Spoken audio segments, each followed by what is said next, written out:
Good afternoon. It is my pleasure to welcome you to the Lena Bailey Lecture on Leadership. And my name is Cheryl Ochterberg. I'm the Dean of Education and Human Ecology here. This is an annual event in honor and to honor the leadership and experience and wisdom and guidance that Lena Bailey brought to this college. She was actually in administration and leadership here at Ohio State for 31 years. She started off as a department chair in what was then the Department of Home Economics in the College of, I think it was called Agriculture at that time. And then she became an acting director of a school of home economics, and ultimately became the first dean of the College of Human Ecology. And she's credited with helping not only Ohio State evolve, but the entire nation evolve into a new conception of what family consumer science type work could be and should be, and how to serve the greater public. I also want to recognize this evening George Bailey, her husband, who has funded this annual event every year to help us commemorate the leadership that Dr. Bailey gave. And our custom, our tradition has been to invite a university or college president to speak to us about leadership. And tonight I'm very happy to introduce a local leader, a very fine leader, and we're especially proud of him because he's an alumnus of the college. And he shall be talking, David Harrison, this evening as the president at Columbus State Community College, but he's an Ohio native. I just learned he grew up in a very tiny town of 700 thereabouts, and shares some experience in life history with George in terms of a small town history, so that was fun to learn about. But Dr. Harrison attended school here, but he also went further afield and obtained, your first degree was in chemical engineering, and then you got an MBA, and then you got the PhD back here at Ohio State. But after receiving his PhD, he took a tour of Florida. And he worked at a couple of institutions there, including, I think, what is regarded as the fastest growing university in the nation. So he came back to Ohio and to Columbus State Community College after serving as a vice provost at University of Central Florida.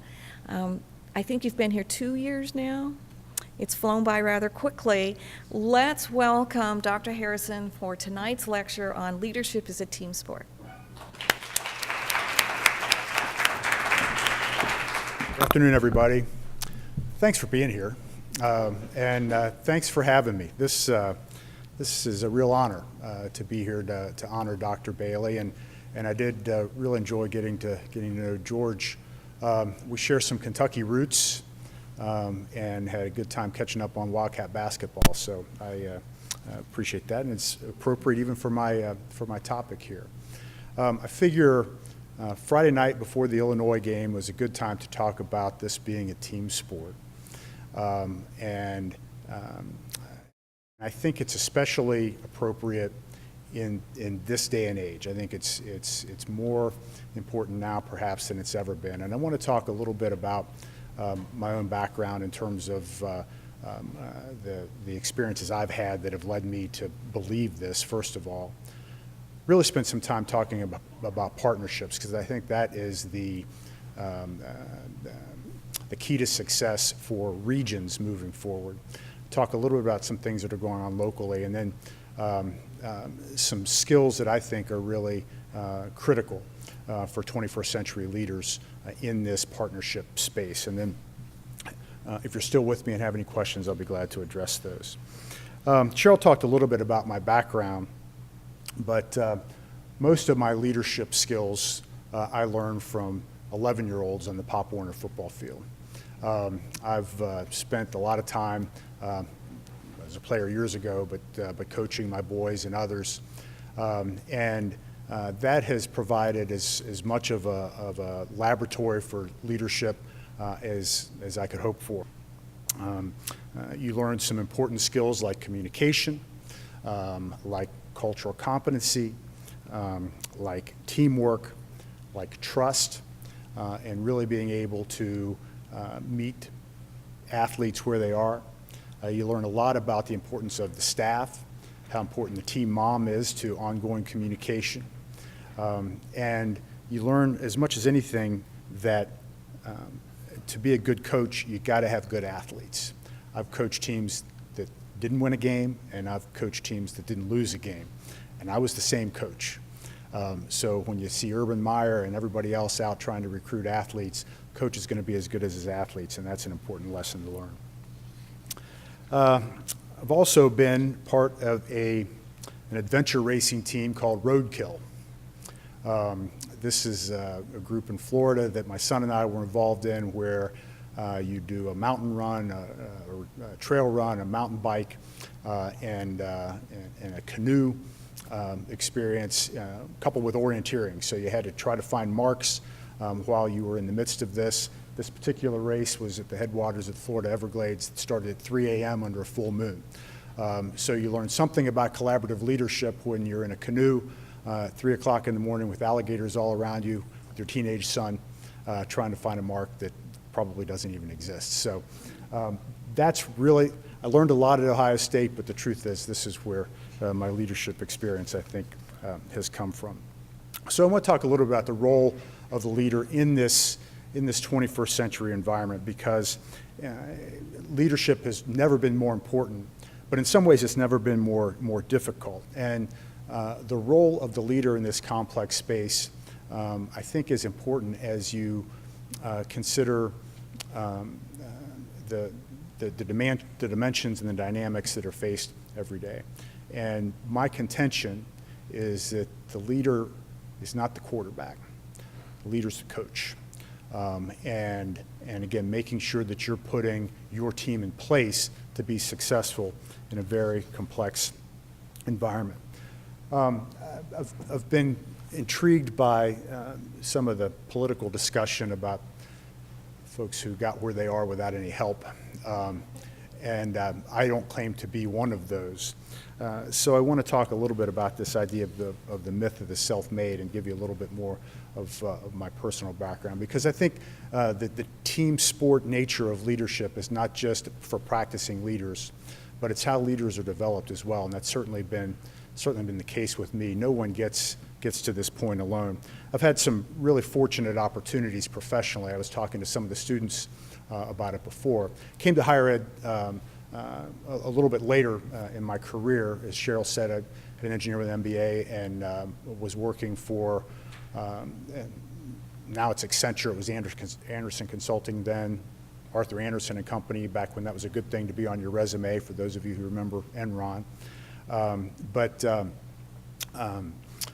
Was at Accenture at a time when they were moving to a more specialized role. So the idea was we had to work more in teams because technology was going faster than any of us could keep up. You had to have specific technology skills or specific industry skills, and the mantra was the end of the Renaissance man or the end of the Renaissance woman. And again, the idea was we had to work together to do these big, complex projects. Well, I loved what I was doing, but it didn't really capture my heart completely. My daughter had been born, she's in the audience now as a junior at Ohio State. We'll come back to that in a minute. Didn't want to be a weekend dad. So my wife and I really started looking at what we might want to do next. And I came across an ad in the paper that said, "Create the Future." And it was a new project between Sinclair Community College and the University of Dayton. I'd gotten my engineering degree from UD. We lived in Pittsburgh at the time. So I learned a little bit more about it and talked to my boss about it. And said, here's the situation. You know, it's a nonprofit. As soon as I said that to him, I lost him because, again, this was a partnership-driven organization, right? It's a move up or move out organization, but it's a nonprofit designed to help manufacturing companies. I was working a lot with manufacturing companies, better lifestyle, those kinds of things. He said, "You're crazy. You can't do this. You know, you're on a partnership track. We've got big plans for you. You know, this will ruin your career. You can't do this." Go home to my wife and I said, "Well, here's what I've learned, honey. They've taken a 100-year-old paper company and converted it into this lab. They don't have any equipment yet. Budget's pretty small. I'll supervise 2 people." She said, "You got to do it." So the moral of the story, my first leadership lesson, was ignore your boss and listen to your wife. And I should probably stop here because this is really the only lesson that matters in terms of my own leadership development. But from there, I've really had a series of experiences that solidified my belief that partnerships are really what drive the best organizations in the world. Again, the AIM Center was a partnership, Advanced Integrated Manufacturing Center, between Sinclair and UD. So right away, I lived in that partnership space. As I was working in Dayton, that's when I was a student here, commuting 85 miles one way, 2 or 3 days a week to finish my doctorate. As Cheryl said, we went to Florida for 10 years. And most recently, the last 6 of those years, I was at the University of Central Florida, which states as one of its 5 goals to be America's leading partnership university.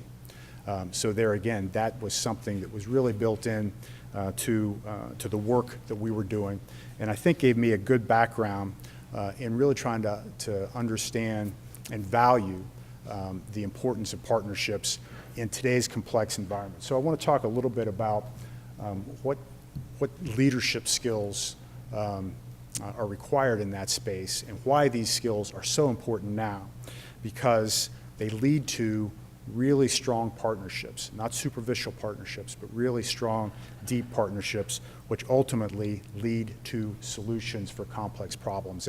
And I think that's the bottom line here. We've got a level of complexity that we're facing as institutions, as a society, that really are unsurpassed.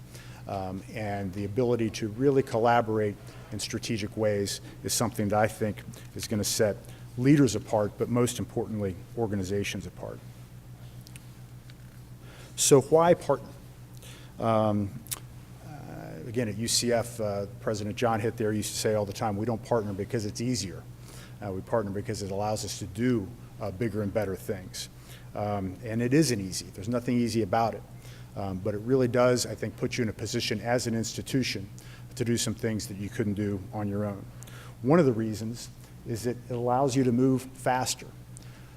Now, this is counterintuitive when you think of organizations partnering and the time it takes to align your systems, processes, people, vision, values. But my contention is that that upfront investment in time really does then allow you to respond quickly as new opportunities emerge, as new issues come up. You know one another very well. You know what your strengths are, what their strengths are. You've already got the systems and processes aligned. Speed is as important as anything in today's environment. I love the quote that it's not the big that eat the small, it's the fast that eat the slow. And strong partners really allow you to move your organization along much faster. Partnerships are a force multiplier. They really allow you to develop interdependencies done well, to where strengths can complement one another and strengths can overcome other weaknesses, but it can also really provide synergy so that things that any one institution couldn't do on their own, you can do together. You can do a lot more together than you could separately. And what I tell our folks all the time, if you don't partner, you'll serve fewer students, you'll offer them fewer options, receive less funding, raise less money, miss opportunities, do more boring work, and have less fun. So that's a pretty important motivator, I think, for really trying to capture what the 21st century organization, the well-positioned 21st century organization can do. And why are partnerships so hard? Well, the main reason is because people are involved. And that's really where leadership comes into play. So again, the kind of partnerships that I'm talking about aren't transaction level kinds of work. It's really deep alignment, organization to organization, which takes a whole different set of leadership, not just at the top, but throughout the organization. Why is this so important now? Because collaborative skills have been in leadership textbooks forever. It's been something that I certainly learned here. But I believe that the degree to which this is important has elevated to a point that it's never been before. Cheryl said I've been here a little more than 2 years, starting July of 2010, and immersed myself in the community as much as I could in terms of really trying to understand what was going on, what the pinch points were, what the hopes were, what the anxieties were as a community, and what Columbus State's role should be. And there are a handful of data points that have really shaped a lot of our energy going forward since then. One of the things I learned was that 41% of our recent high school graduates are coming to college unprepared to do college level work. That was one of the first spreadsheets that I saw from the Ohio Board of Regents when I was here. Now, as you peel that 41% back, what you find is that at OSU's main campus, that number is 0%. Columbus State, it's 80. That's how you get to 41%. So if I'm going to graduate, if my college, if Columbus State is going to graduate more students, is going to help more students succeed in college, that's a number that I've got to pay attention to and perhaps do something about. 43% of Ohio public school students are economically disadvantaged. That's up from 33% just 5 years ago. And 11 of Franklin County's 16 school districts have a rate of disadvantaged students above 20%, and 5 of those have rates at 50% or higher. So there's a level of need in this community that I had no idea of when we came in. Again, as a community college, that means something to us. 9 out of 10 jobs that require a high school diploma or less are either in low-wage jobs or in declining industries. So the need for post-secondary education for all students has never been greater than it is today.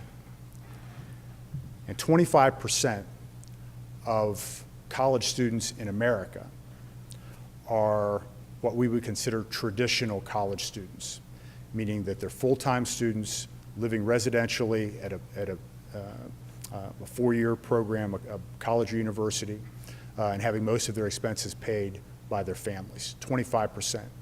The other 75% are at Columbus State, are working on their own from college to college, are working, have family responsibilities, are commuting great distances, returning veterans, those kinds of things.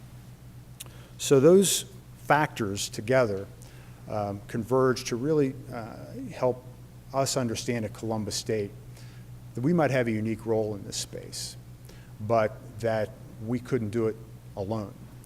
So I want to talk a little bit about the college as I set the stage for a broader community partnership, which in some ways is a good case study in collaboration, but also I think the leadership skills that are required in that space.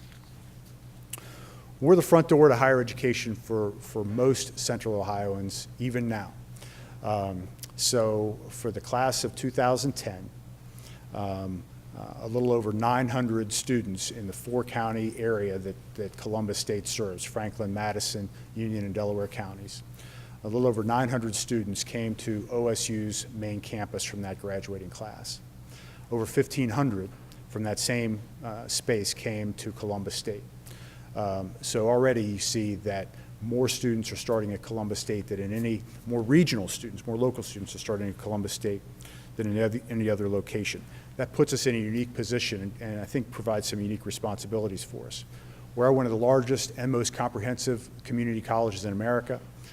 We've got a history of innovation in the workforce development space, deep partnerships with employers in the region. I say it all the time, we've got 27,000 students. They all want to go to work. They're all looking for a job. And we are really trying to align our programs as directly as we can with not just a job, but a career that's going to be in this region. Almost all of our students are from here, and they all want to stay here. So our ability to help connect them with high-skill, high-wage jobs is important to us. We're highly diverse in every aspect, both in our student body and in the work that we do, and we think that that is an important role that we play in our region. We're the region's only open access institution, public institution in higher education. So again, that really does position us as the front door to higher education for many, soon to be most, students in our region. And we've got some real momentum around university transfer programs that I think are really emblematic of this kind of collaboration, this deep partnership that I'm talking about. As OSU, for example, continues to increase freshman admission standards, as the same thing happens at the many great private institutions that we have, Otterbein Capital, Ohio Dominican, Ohio Wesleyan. Franklin University does a lot of great work with us for adult students. As the tuition differential between the community college and the universities continues to widen, again, more and more students are going to choose Columbus State as a starting point. As I came into Columbus, I certainly recognized that. Cheryl mentioned that at UCF, it was one of the fastest growing universities in America. A lot of that was fueled by the partnership with community colleges. And even as UCF has continued to grow, over half of their bachelor's degrees are awarded to community college transfers. That was the space I worked in with regional campuses. So I knew that there was a real opportunity for deeper collaboration with Ohio State. What I didn't know was that Ohio State understood that all too well, and that President Gee and his staff were really waiting and ready for that kind of partnership. So early on in our discussion, we started talking about how we can more closely align in this 2+2 and 3+1 space. We both recognize that it's in everybody's best interest, it's in our whole state's best interest that Ohio State become the most prominent research institution in the world. But it's also important that they keep their land grant credentials, that they keep their land grant space. And the ability to partner with Columbus State to guarantee a pathway to a bachelor's degree for students in our region was something that we both had real interest in. And that's what led to the Preferred Pathway program, which was really the first domino in this set of collaborative relationships. And Preferred Pathway really opened the door for this guaranteed pathway for Columbus State graduates to transfer to Ohio State. We've got an alignment in place for intrusive advising at the freshman level. So when students come to Columbus State as freshmen, knowing they want to transfer to Ohio State, they're connected with an OSU advisor. Say it all the time, I don't want to just get my students into Ohio State. What I really want to do is get them out. And when they transfer, I want them coming to Ohio State as juniors in their chosen field of study. And that kind of deep collaboration at the advising and curriculum level has really allowed it to happen. As we were putting together the Preferred Pathway framework, we realized that, well, we had just opened a new campus in Delaware County on 23. OSU had a Delaware Center about 2 miles or so south of where we were. And we kind of decided, if we're going to do this, we might as well do it. So before the ink was dry on the Preferred Pathway Agreement, OSU moved out of their Delaware Center and into our Delaware campus. And I think that is a great example of, in some ways, the leap of faith that's required, the level of leadership that's required to deal in these ambiguous times. Recognizing that the level of trust is there, the shared vision is there. We may not have all the details worked out, but we're going to shake hands and figure it out as we go. We're in our second year now with this partnership, and it continues to get stronger. So this relationship started to really get the attention of school superintendents. As I was, again, still new in town, I was doing a lot of initial interviews, a lot of introductory interviews with superintendents. And a couple of things that were really encouraging. First of all, the numbers that I showed you, they were well aware of. They weren't defensive about it, and they wanted to do something about it together. Dave, how can we work together to make sure more of our students are college ready? Preferred pathway instantly meant something to all of the high school guidance counselors in the area, because many of them and the families that they're working with, and when they were coming up through college, Ohio State was the safety school. I grew up in Cincinnati, graduated in 1980. OSU was open admission at that time. And that's the way a lot of people my age remember it. Clearly that's not the case now. So helping high school guidance counselors understand the new way that college can be done and their students can be successful in college was an important piece that the superintendents wanted to connect with. So we started to build some momentum around this idea of a regional strategy and started really asking ourselves, what kind of regional partnership could really ensure that all of our high school graduates come to college ready to do college level work? Is there a partnership model in place where we could increase the number of high school graduates that are earning college credit while they're still in high school? If we combined resources in some creative way, could we dramatically increase the number of students that were earning credentials, bachelor's degrees, associate's degrees, workforce certificates? And by doing this, is there a model that really can reduce the costs to families if students are earning college credit while they're still in high school, or if they're taking community college credit for part of their bachelor's degree? That's going to reduce costs to families. But if OSU and Columbus State are sharing space, that's going to reduce costs to taxpayers. We had a similar arrangement that we were working on with Reynoldsburg High School. They had built a new high school last year, moved into it last year, opened up some space that they didn't have a need for. They're giving us that space. We move in this coming January to dramatically accelerate our dual enrollment work with them so that more of their students, while still in high school, can earn college credit. These kinds of things can really have a ripple effect. What if we combined all of these kinds of efforts in a broad strategy around advancing these goals for our region? And for the last year and a half, we've been working towards that in this partnership we call the Central Ohio Compact.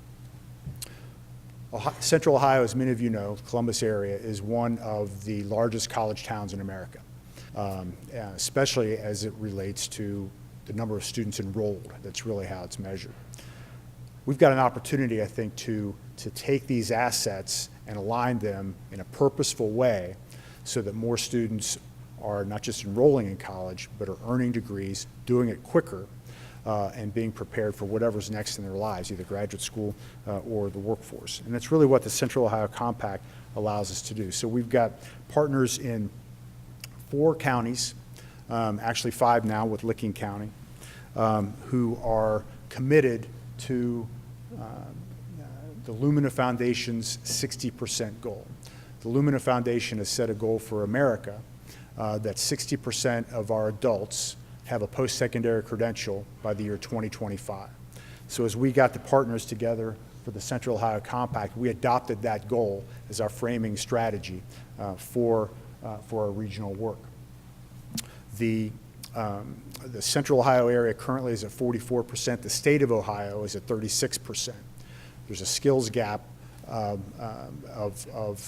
about 30% in that space, and this is designed to close that skills gap. So the focus is to dramatically increase the number of students earning a post-secondary credential, ensuring that all college-bound high school graduates are college ready, as I said. Really increase the velocity, if you will, of college attainment with a real focus on completion. Again, it's not just about getting students in, it's about getting them out. And to do this in a way that takes advantage of all of the region's assets. So in addition to OSU, we've got all of our private colleges that have been part of this, and we've got school districts and school boards that are involved throughout our region. One of the principles of any good partnership is to get it in writing.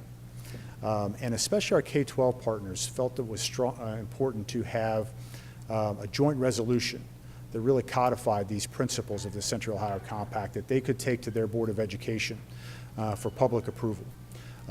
So we're in the process now of having this approved by a number of colleges and universities in the region, as well as a number of school districts. We'll be rolling this out formally November 13th at a statewide trustees meeting.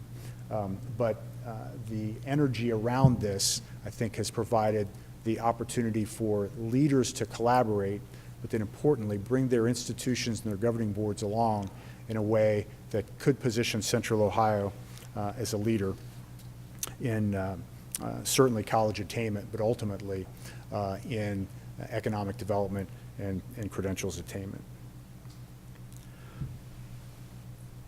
So what leadership skills are required in this new environment? If things like the Central Ohio Compact, if initiatives like Preferred Pathway are going to be more the norm, it's not enough just to be able to lead your own organization. You've got to figure out ways to collaborate with others.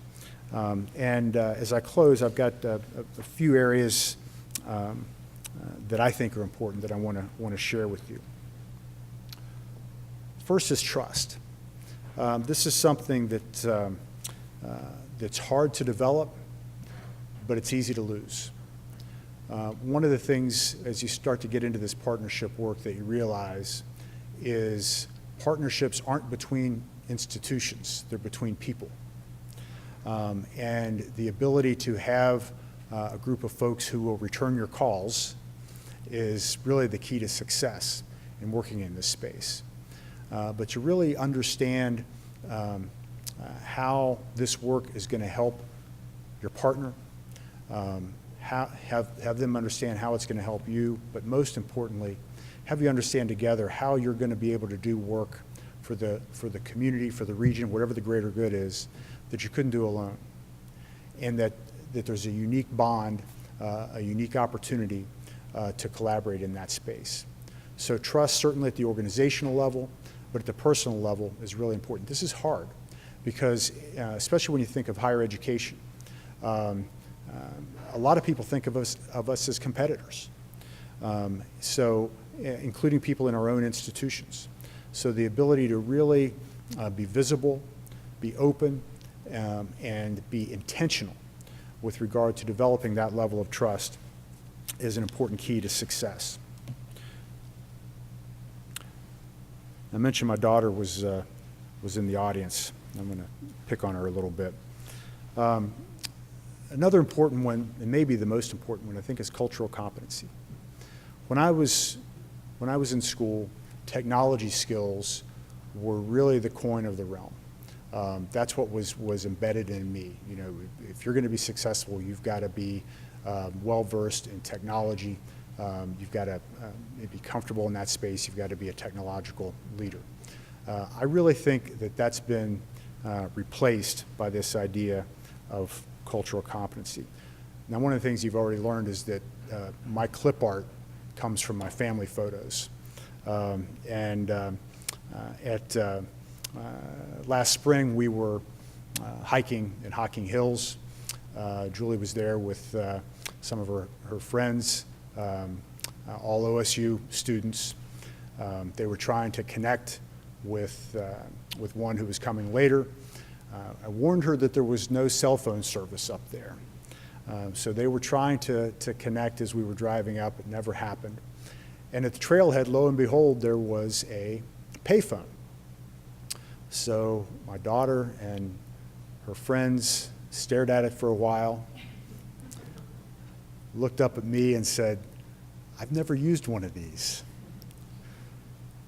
But it really doesn't matter. She's a Spanish major, business minor. She's on her way to Panama next month with her emerging markets class. She'll have visited a dozen countries by the time she graduates from Ohio State. The cultural competency that she has is going to be, again, her coin of the realm in the same way that technology was for me. been involved in a mission work in Guatemala for the last several years. The last 2 years, I've taken each of our boys. This is our youngest son,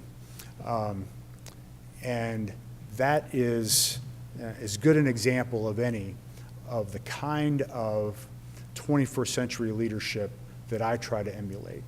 This mission was started a dozen years ago by Norris Allen, who's down here, your bottom left corner with me. Norris and his wife started this, like I said, 12 years ago in this little village of Latoma. Not understanding the language, not understanding the culture, but understanding people and understanding service. And now Norris has assembled a team that spreads across 4 states that will have a team down there, a different team down there from January through April. And he and Fran haven't been down there for the last 2 years because of failing health. So again, when you talk about the leader as the coach, not the quarterback, I think this is Norris Allen, age 75, from Franklin, Tennessee, is as strong with regard to 21st century leadership skills as anybody that I know. Communication is paramount. And working in this partnership space, it's impossible to communicate enough. You really need to over-communicate. And even then, you don't get it right. But the ability to continue to connect in ways that make sense to your partner. Again, communication and trust really go hand in hand. You want to work hard so there are no surprises. You want to make sure that you are engaged in conversation while things are in process, and make decisions together jointly. Feedback is vital. Our youngest son's 15, and I'm teaching him to drive. My wife has graciously delegated that responsibility to me. So a couple of Saturdays ago, we took the lap around 270. That was going to be that day's lesson to do some highway driving. And Saturday morning, 270 is a mess. So a lot of traffic at Easton, all kinds of construction over by Dublin and Hilliard. We get back to the house, not really saying much to each other. His mother does a debrief with him. Well, Sam, how did it go? And my son says, Mom, he never tells me what I'm doing wrong. All he does is scream my name.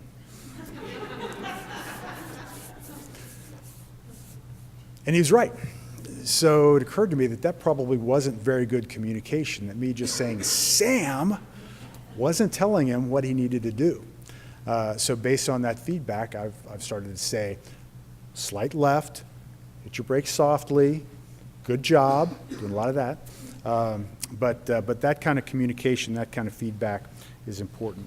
This is one of my favorite quotes around communication by George Bernard Shaw. The problem with communication is the illusion that it has been accomplished. You can never do this enough, and you've got to just know going in that having a communication plan between partners is important. Picking up the phone, sending emails, texting each other, making sure that you're over-communicating is key.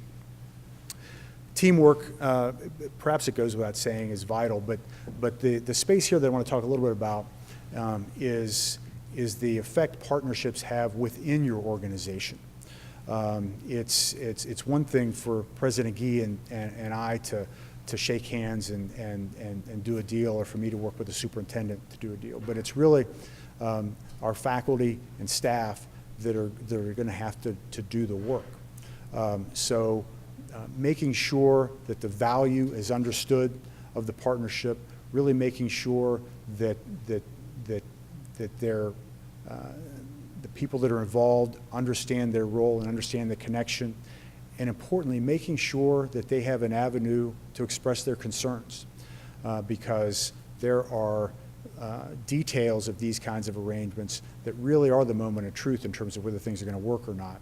And it's the folks that are working directly with students every day that really understand that.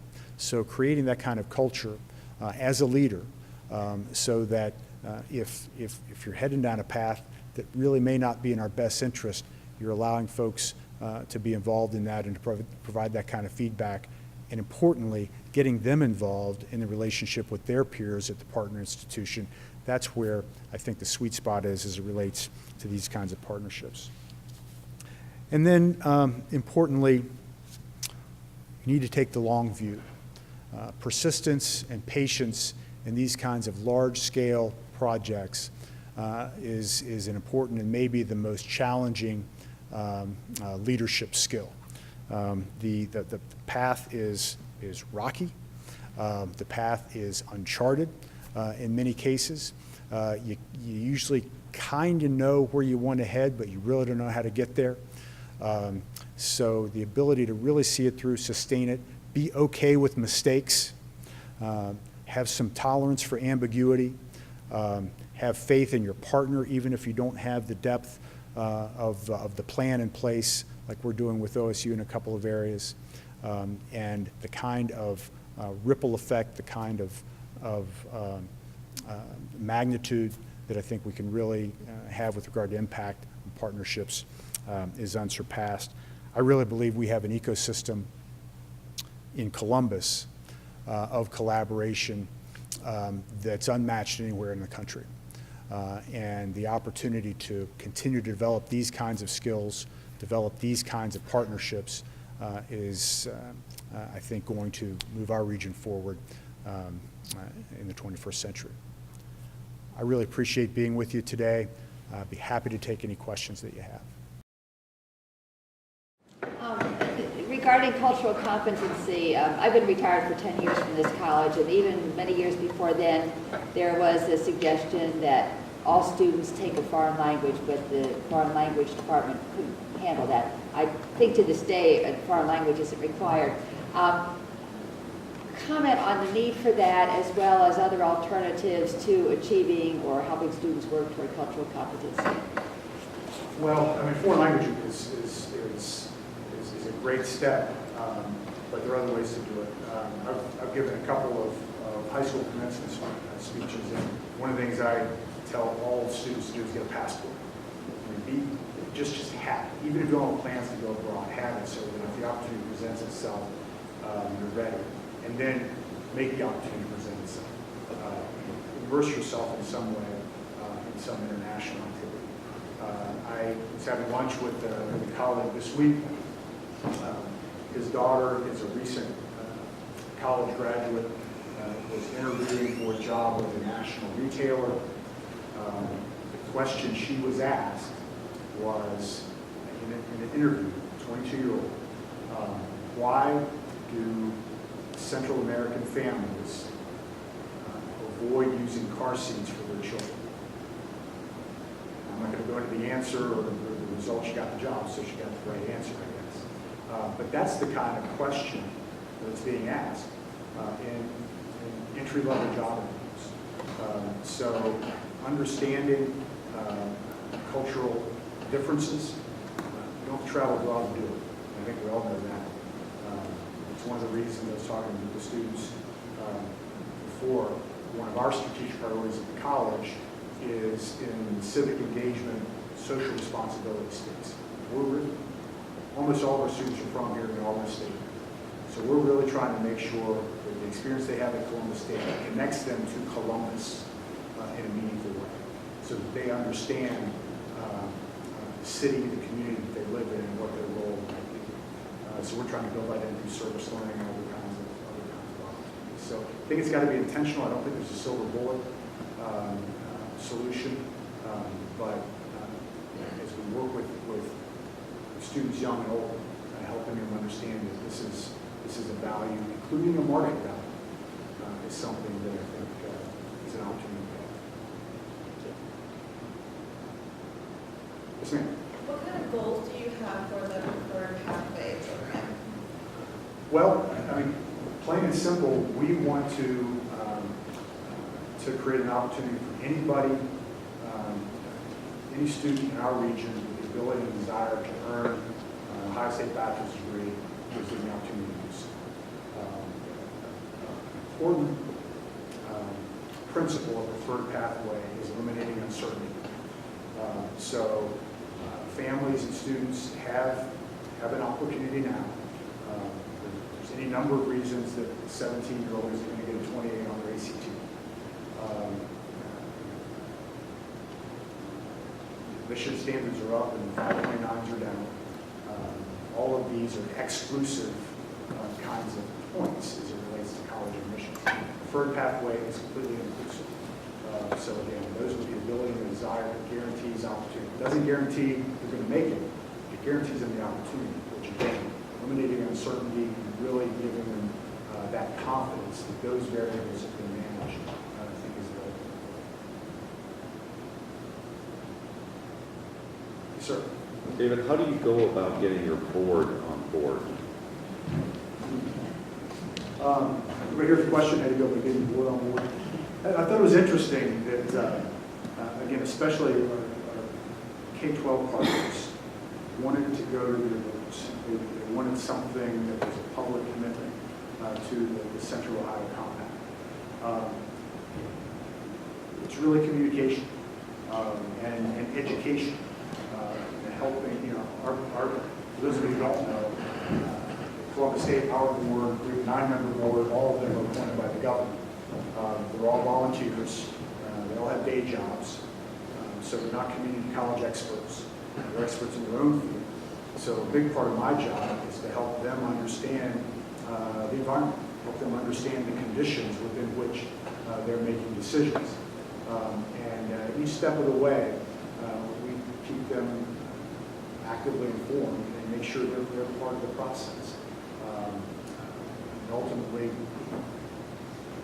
I was talking to one of our staff members the other day and talked about me. She said, well, I told the folks I have a boss I've got to report to. And I said, yeah, I know, I've got 9 of them. And they all bring unique value to what we're doing.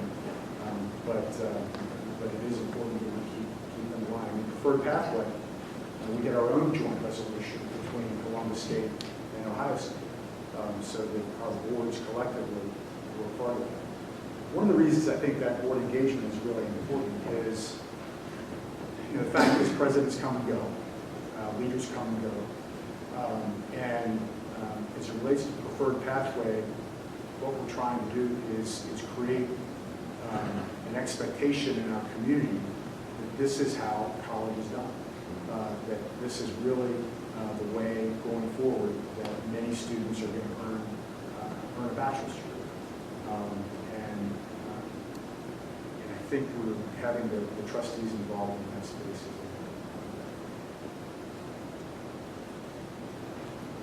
Certainly. I would like to ask you about that figure of 41% or 0 to 80% of the number of students who are not prepared to do college work. I think it's one thing to have a pathway and have agreement among community colleges, universities, public, private institutions that we're going to smooth the way once they get here. But isn't it troubling to you that so many students cannot do the work at a college level once they do get here? And how are we addressing that? What are the public school superintendents saying to you about how are we going to solve these problems to get them ready to enter this pathway? Well, I glossed over it, but we're doing it together. So we are in Columbus State is in about a dozen high schools right now with kind of a two-pronged approach. So we're working with high schools so that this is an oversimplified model. Each school does it a little differently. At the end of the junior year, we're working with them to assess college readiness. If a student is college ready at the end of the junior year, we have what's called a dual enrollment path. So it's college level coursework that students are taking in the senior year, so that not only are they coming college ready, but they're coming with some college credit. If in that assessment they are not college ready, we are working in our math. This is really the math space right now. It's the only place we're working right now. But our math faculty are working with their math teachers on a self-paced, mastery-based program, so that the math sequence that they may have taken at Columbus State as a freshman, which is developmental, which is pre-college, they're taking that in high school, and they're going through it again in a self-paced way, so that they're essentially trying to make the senior year more productive. So they're not spending their financial aid dollars, they're not spending time doing remediation, but they're in the same remediation path with our faculty across the high school. So we've done that at Reynoldsburg in the last 2 years. As I said, we scaled up this year now at about a dozen different high schools. That's an important principle of the Central Ohio Compact, that we're, in the same way that we're collaborating more deeply with Ohio State, we're also collaborating much more deeply with our high school partners. Certainly. One of my good friends, he was the president of Ohio Northern University. He made a comment to me not too long ago that he feels, this is kind of an economic question, hope it's not too far off. But he made a comment that he thinks that the economic model, the business model of students paying the vast majority of the cost of going to college is a broken business model. I wonder if you could comment on the cost of going to college these days and the affordability issue, and is it a broken business model? I think there are multiple business models. All colleges and universities aren't operating under the same business model. In the aggregate, I think there's some real concerns. I mean, many of you have read the same articles that I've read that student debt is going to be the next bubble after housing. If you take a look at why there was a housing bubble to begin with, it's because too many people pay more than they can afford for their house. There are a lot of ways to go to college that don't cost a lot of money. And during the first 2 years, or in some cases, more than 2 years at a community college is one way to do it. And that is a way to make college affordable for all and for students to graduate debt-free. So I believe the business model is going to adjust, and it's already happening in a lot of ways. Private institutions like Ohio Northern, who are tuition dependent, becomes difficult, and there are market forces at work. The state publicly funded institutions, and the states are supporting less and less. Ohio, frankly, has been very generous with regard to state support compared to many other states. I spent 10 years in Florida. I can tell you some stories. So we're as well positioned as any state, but expectations are going to continue to go up and outpace the level of public funding. So that's where I think collaboration really comes into play, and the ability to not just collaborate, but even integrate, so that there are these discrete pathways, that's a guaranteed price point, eliminating uncertainty, as I talked about with students, and certainly right here in Central Ohio, we've got a pathway that students can graduate debt-free. But it takes planning. You've got to get students and families engaged early on, and that's why this collective community understanding, we think is really important. Well, let's thank Dr. Harrison.